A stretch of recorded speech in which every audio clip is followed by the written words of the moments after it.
Some cars look ordinary, but hide serious power beneath their simple designs. These are sleeper cars, the ultimate secret weapons on the road.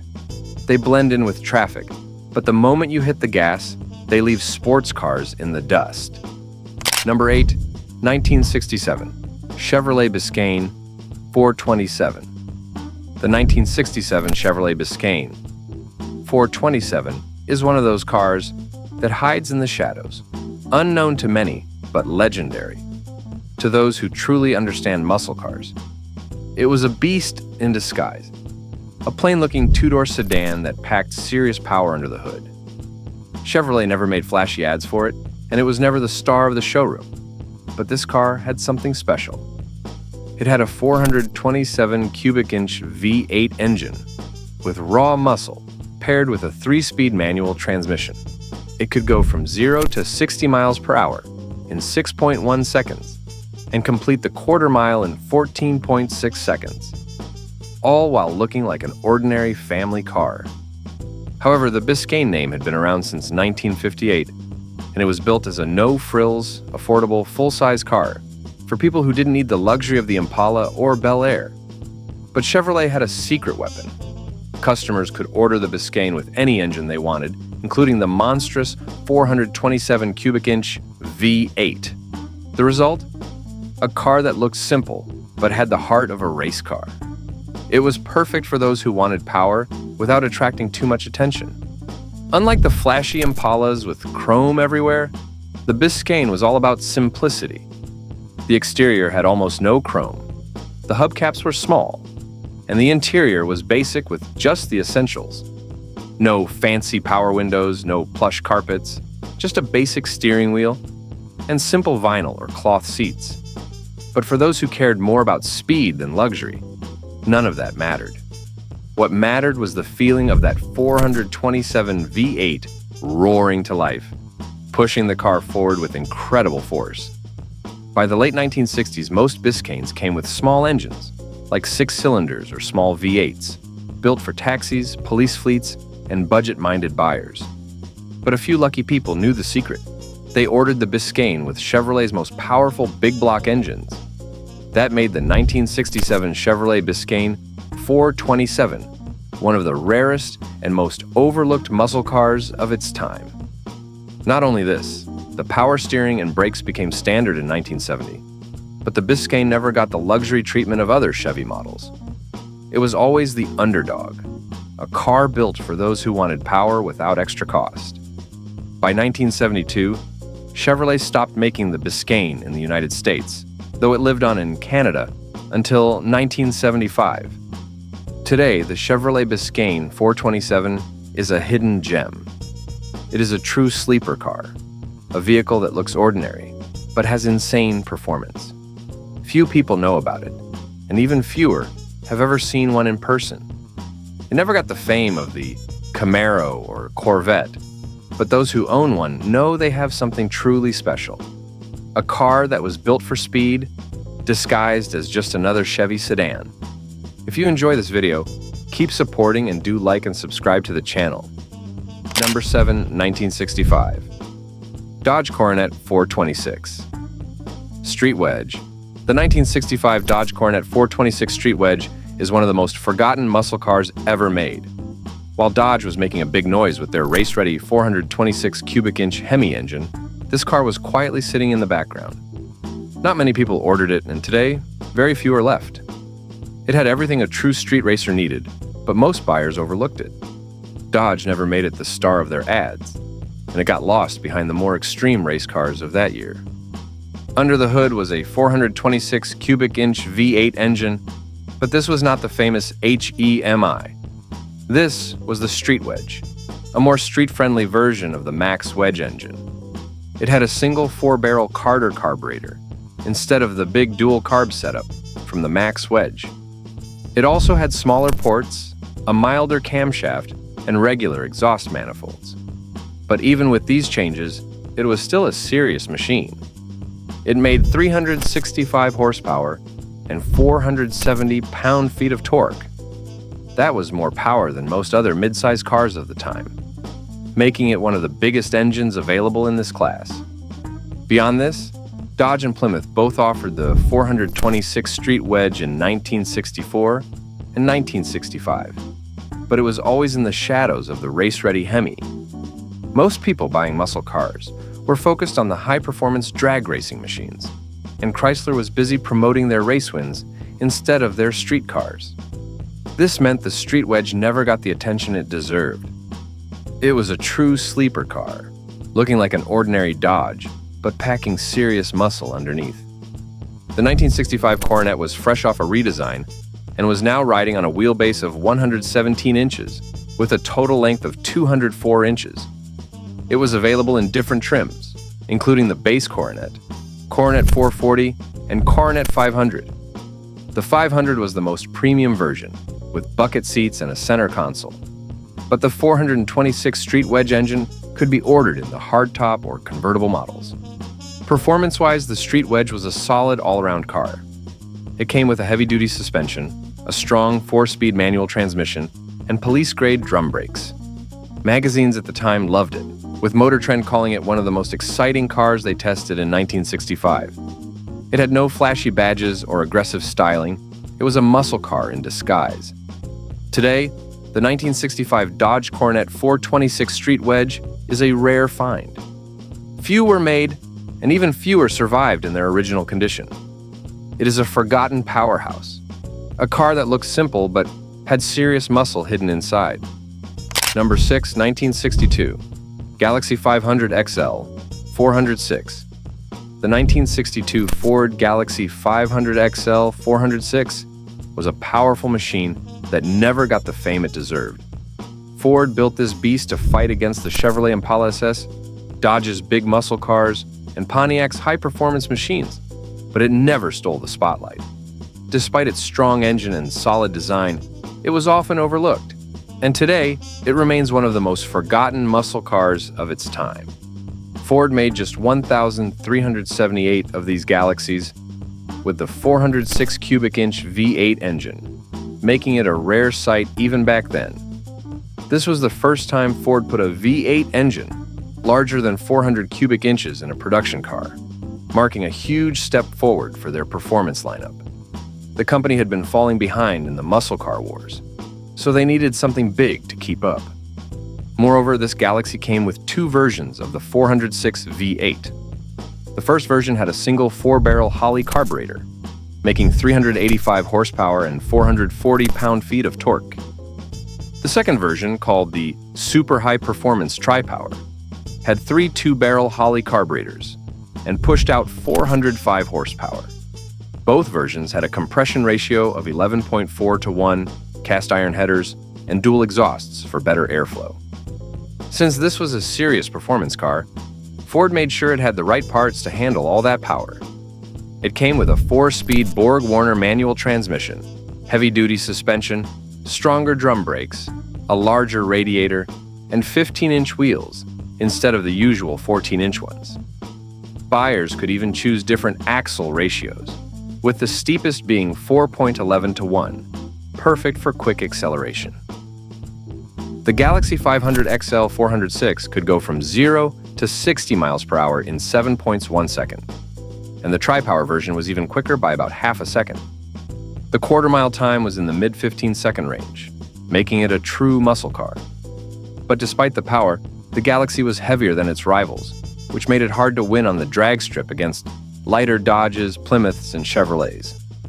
To fix this, Ford built a few lighter competition versions, replacing steel parts with aluminum bumpers and fiberglass body panels. Even then, it struggled to dominate the track. But on the streets, it was a different story. If someone didn't notice the gold 406 badge on the fender, they could easily get caught off guard by the hidden power of this car. Motor Trend even called it Ferrari performance at a fifth of the price. Though it never became the star of the muscle car world, the 1962 Galaxy 500 XL 406 was a bold step in Ford's performance history. Number 5, 1968, Mercury Monterey 428 Police Interceptor. The 1968 Mercury Monterey 428 Police Interceptor was a big, bold, and nearly forgotten highway machine. While Dodge Chargers and Ford Mustangs were stealing the spotlight, this massive Mercury was quietly chasing down speeders for law enforcement. Built for the Missouri State Highway Patrol, this beast packed serious power, yet it remains one of the least talked about police cars of its time. On top of that, Ford produced 37,379 Mercury Monterey cars in 1968, but only a handful were made for police use with the 428 cubic inch V8 engine. This was Mercury's strongest engine that year, pushing out 340 horsepower. It was built for speed, durability, and long highway chases, making it a top choice for law enforcement. While most full-size Mercurys came with a 390 cubic inch V8, rated at 265 horsepower with a manual transmission or 280 horsepower with an automatic, the police version needed more punch. The 428 V8 delivered huge power and torque, ensuring that patrol officers could catch up to anything on the road. This engine was detuned from its factory performance version, but it was still more than enough to handle the job. To go with its massive size and power, the Monterey Police Interceptor came with a 3-speed automatic transmission for smooth shifting and heavy-duty suspension to handle high-speed driving. It also had strong drum brakes and a reinforced cooling system to keep the engine from overheating during long chases. Most full-sized Mercurys in 1968 had power steering, but a tiny percentage, less than 1%, were built without it. That means some unlucky officers had to steer this huge machine using only brute strength. Further, the Monterey's design followed Mercury's clean and classy style, taking inspiration from the Lincoln Continental. The front end was updated with a wider grille and larger parking lamps, while the front fender vents were removed. Even though it looked stylish, this was still a serious police car. It was built to blend in with traffic while having the muscle to chase down fast-moving criminals. Mercury police cars were used by the Missouri Highway Patrol well into the 1970s, before being replaced by newer models. Today, most of these old patrol cars are long gone, but a few still exist as replicas and museum pieces. The 1968 Mercury Monterey 428 Police Interceptor may not be the first car that comes to mind when thinking of classic muscle, but for a time, it was the king of the highway chase. Number 4, 1963, Pontiac Tempest Le Mans 326. The 1963 Pontiac Tempest Le Mans 326 is one of those cars that most people completely forget about, but it was a serious machine in its time. While big names like the GTO and Firebird stole the show, this Pontiac was quietly packing power and surprising drivers. Pontiac produced almost half of all Tempests as Le Mans models in 1963, proving it was a popular choice. But today it's almost lost in history. This was the year Pontiac made big changes. The Tempest got bigger and heavier, moving away from the smaller, compact look of earlier years. It had a new transaxle design, which meant better handling and a smoother ride. But the real story was the engine upgrade. Pontiac finally gave the Le Mans a real V8. And not just any V8. This was the 326 cubic inch V8, built to make 260 horsepower and 314 pound-feet of torque. This was a huge jump from the small 4-cylinder and weak V8 options in earlier models. Pontiac originally called this engine a 326, but it was actually 336 cubic inches. Why? Because General Motors had a rule that no compact car could have a bigger engine than the Chevrolet Corvette's 327 cubic inch V8. So Pontiac just lied about the size to stay within the rules. By 1964, they changed the engine to actually match the 326 cubic inch number, making the 1963 version a 1-year-only engine. The Le Mans was about performance, and Pontiac made sure it had the right parts. The automatic transmission was rebuilt to handle the extra torque, and while a 4-speed manual was available, very few people actually ordered it with the V8. Most stuck with the 3-speed manual, which was still a solid choice for putting down power. But this car was more than just a strong engine. It had a smooth ride, good handling, and a clean design that made it stand out. The new body style gave it a more aggressive look, and the longer, wider stance made it feel more planted on the road. Even though it had power, it wasn't a full muscle car yet. That would come later with the GTO. The 1963 Pontiac Tempest Le Mans 326 was the missing link between Pontiac's early economy cars and the muscle car era. It had power, style, and a secret engine trick. But today, almost no one talks about it. It might not have the fame of a GTO, but it paved the way for what came next. Number 3. 1969 Chevrolet Kingswood 427 wagon. The 1969 Chevrolet Kingswood 427 wagon is one of the rarest and wildest family cars ever built. While most station wagons were made for road trips and hauling groceries, this one came with a massive 427 cubic inch V8, turning it into a true muscle car in disguise. Chevrolet produced almost 150,000 Kingswood wagons in 1969, but only a tiny fraction had this big, powerful engine. Today, it's nearly impossible to find one, especially in this fully restored, like-new condition. Impressively, this wagon was originally sold in Calgary, Alberta, Canada, and it has stayed in the province its whole life. In 2017, it was completely rebuilt from top to bottom, and in 2018, it found a new owner who kept it in perfect shape. Since its restoration, it has only been driven 68 miles, meaning it still feels like a brand new car from 1969. Everything works just like it did the day it left the dealership.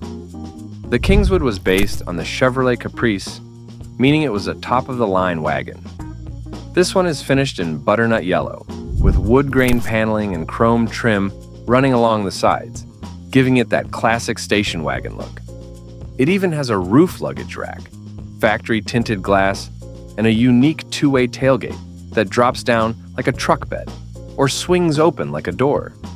This was not just a stylish car. It was also packed with luxury features. It came with Comfortron air conditioning, power steering, vacuum-powered brakes, and cruise control, making it incredibly smooth and easy to drive, even with its big, powerful engine. The 15-inch steel wheels have chrome hubcaps and white wall tires, keeping that classic 60s look, while providing a comfortable ride. Step inside, and the black vinyl interior is just as impressive. The wood grain accented dash and door panels add a touch of elegance, and this wagon was optioned with head restraints, an AM push-button radio with a rear speaker, and full floor mats. The two-spoke steering wheel matches the wood grain theme, and the dashboard includes a 120 miles per hour speedometer, a fuel gauge, and a digital clock. The odometer was reset during restoration, and it now shows only 68 miles. But what makes this wagon truly special is the third-row rear-facing seat, allowing it to carry 9 passengers. This seat folds flat, turning the cargo area into a huge space for hauling anything you need. Now, let's talk about that massive V8 engine. The 427 cubic inch turbojet V8, with its 4-barrel carburetor, was factory rated at 335 horsepower. It's paired with a 3-speed turbo hydromatic automatic transmission, sending power to the rear wheels. The engine was fully rebuilt during restoration, making it as strong as ever. This Kingswood wagon is a true piece of history, a muscle car hiding in a family-friendly body. It's incredibly rare, unbelievably cool, and still in perfect condition, waiting for someone to appreciate and enjoy it. Number 2. 1966 Studebaker Daytona Sports Sedan. The 1966 Studebaker Daytona Sports Sedan is a car most people have never heard of, and that is exactly why it is special. This car was one of the last vehicles ever made by Studebaker, a company that had been building cars for more than 100 years.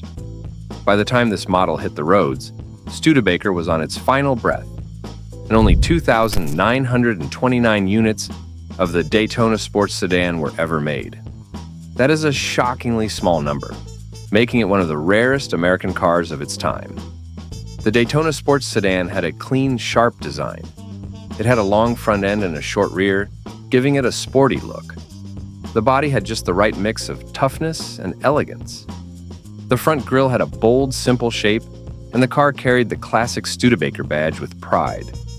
Buyers had some great color choices, including sky blue and Laguna blue, which made the car pop on the streets. Step inside, and you would find an interior that was both practical and comfortable. The seats were made from soft vinyl and durable fabric, offering a cozy ride for families and long-distance travelers. Everything inside was built to last, just like Studebaker itself. Even though Studebaker was struggling, they made sure this car had some advanced features for its time. It came with front disc brakes, which was a big deal in the 1960s. Most cars still had drum brakes, but Studebaker wanted better safety and control. The Daytona handled rough roads smoothly and felt stable on tight curves. The Daytona Sports Sedan came with a 283 cubic inch, 8-cylinder engine, the same type used in some Chevrolet cars. This engine gave the car a strong push, taking it from 0 to 60 miles per hour in about 10 seconds. The top speed was around 120 miles per hour, which was very impressive for a family car at that time. The engine sound was deep and powerful, making every drive feel exciting. Despite being a great car, the Daytona Sports Sedan had one big problem. Studebaker was disappearing. The company had stopped making cars in the United States and was only producing them in Canada. Many people were afraid to buy a Studebaker because they were not sure how long the company would last. In March 1966, Studebaker shut down forever, and the Daytona became part of history. Because so few were made, finding a 1966 Studebaker Daytona Sports Sedan today is extremely difficult. If you do find one, prices can range from $10,000 for a worn-out model to more than $30,000 for one in perfect shape. Over time, car lovers have started to see this model as a rare gem, a final gift from a company that once ruled the roads. Even though Studebaker's gone, the Daytona Sports Sedan keeps its spirit alive, a car that refused to be forgotten. Number 1, 1964, Buick Skylark Grand Sport. The 1964 Buick Skylark Grand Sport is a car that most people forget when talking about muscle cars. That is why it deserves attention. This was the first time Buick put real power into a midsize car, making it a serious competitor in the muscle car world. Only 69,367 units were made, including 10,456 convertibles. It was Buick's way of showing that they could build fast and exciting cars, just like Pontiac and Oldsmobile. The Skylark Grand Sport had a sharp and simple design. It looked clean, but had just the right amount of aggression. The red Grand Sport badges on the grille, trunk, and side panels let everyone know this was not a regular Skylark. It came in hardtop coupe, thin pillar coupe, and convertible styles. The car had a long body and had the same size as the Chevrolet Chevelle, Pontiac Tempest, and Oldsmobile F85, making it a direct rival. Now, let's talk power. The heart of the Grand Sport was a 401 cubic inch, 8-cylinder engine known as the Nailhead VV8. This was a big engine in a mid-size car, making it a true muscle car. It produced 325 horsepower and a massive 445 pound-feet of torque. Buyers could choose a 3-speed manual, a close-ratio 4-speed manual, or a 2-speed automatic transmission. Above all, Buick wanted the Grand Sport to feel powerful on straight roads. It came with a stiff stabilizer bar, heavy-duty suspension, and 775 by 14 tires. It was fast and smooth, but not the best at sharp corners. Dual exhausts came standard, making sure the engine sounded as strong as it felt. Well, the Grand Sport gave Buick a real shot in the muscle car world. It had more torque than the Pontiac GTO and the Oldsmobile 442, but it did not get as much attention. Today, it is a hidden gem, a powerful machine that never got the fame it deserved. How would you like this video? Share your thoughts with us in the comments below.